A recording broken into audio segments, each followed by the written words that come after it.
Proceed, counsel. Can you tell us, Mr. Witness, what were your findings, if any, in relation to the audit of the Office of the Vice President's fourth quarter confidential funds liquidation?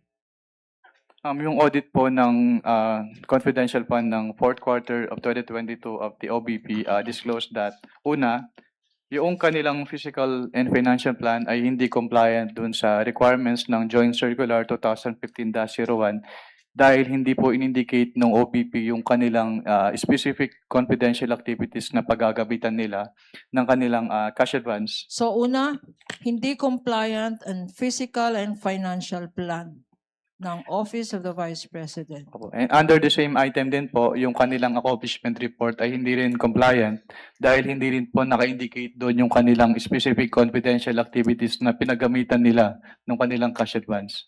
Your Honor, for easy reference, we are flashing these particular portions of the document being referred to by the witness. Ano pa, Mr. Witness? Pangalawa po, hindi po sinubmit ng Office of the Vice President yung kanilang documentary evidence of payments as required under item 4.12 of the Joint Circular 2015-01.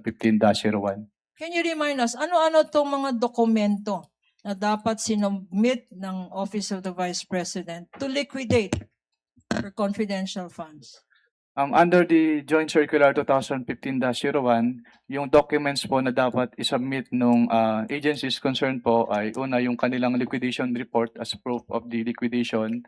Pangalawa ay yung kanilang mga documents na ginamit nila sa grant ng cash advance which include the disbursement voucher, yung cheque, yung obligation request, yung physical and financial plan, at yung kasama din po yung accomplishment report ng agency, quarterly accomplishment report at yung proof of submission to the Office of the President, the Senate President and the Speaker of the House, yung certification po ng accountable officer on the utilization of the confidential fund, yung designation ng special disbursing officer in case the head of the agency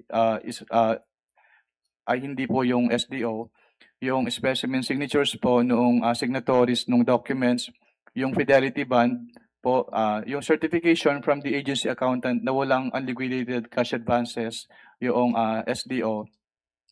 At yun po. At sinabi mo earlier, At na pati yun ito, po pala yung documentary evidence of payments. so these are the documentary evidence required. Sinabi mo earlier in your testimony that there were discrepancies and insufficiencies in this document submitted.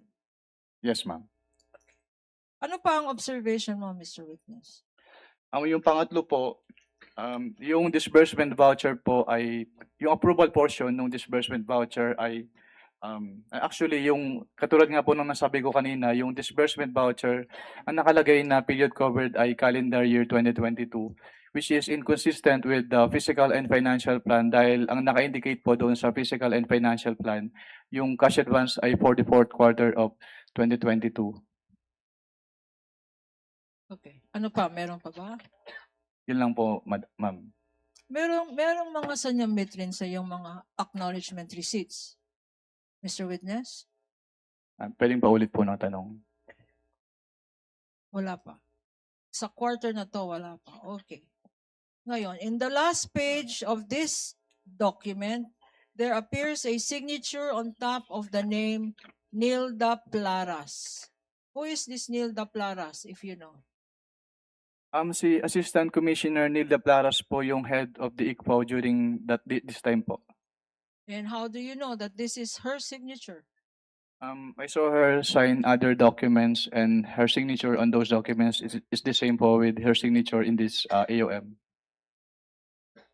Pagkatapos na issue ng COA ICFAO ng office mo, itong Audit Observation Memorandum, what happened next, if any? After po ma-issue, tama po ba yung tanong? Ma-issue?